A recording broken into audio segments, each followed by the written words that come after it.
Hi friends, అందరికీ నమస్కారం. Welcome to ఎంప్లస్ పెన్షన్స్ న్యూస్. ఫ్రెండ్స్, ఇప్పుడే అందిన వార్త.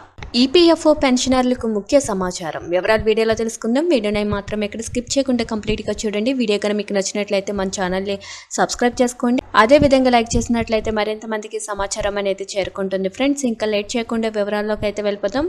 అధికారిక రంగానికి కేంద్రం యొక్క ప్రధాన పెన్షన్ పథకం ఉద్యోగుల పెన్షన్ పథకం యొక్క ప్రభావం, స్థిరత్వం మరియు మరింత మెరుగుదలకు అవకాశాన్ని అంచనా వేసే ప్రయత్నంలో 2025 చివరి నాటికి ఈ పథకం యొక్క తొలి 3వ పక్ష మూల్యాంకనాన్ని పూర్తి చేయాలని కార్మిక మంత్రిత్వ శాఖను పార్లమెంటరీ స్టాండింగ్ కమిటీ కోరింది. ఈ పథకం ప్రవేశపెట్టిన 30 సంవత్సరాల తర్వాత 3వ పక్ష మూల్యాంకనం నిర్వహిస్తారని గమనించి ఈ ప్రక్రియను ఒక నిర్దిష్ట కాలపరిమితిలోపు పూర్తి చేయాలని కమిటీ గట్టిగా సిఫారసు చేస్తుంది. ప్రాధాన్యంగా 2025 సంవత్సరం చివరి నాటికి కమిటీ పార్లమెంటుకు సమర్పించిన తాజా నివేదికల్లో పేర్కొంది.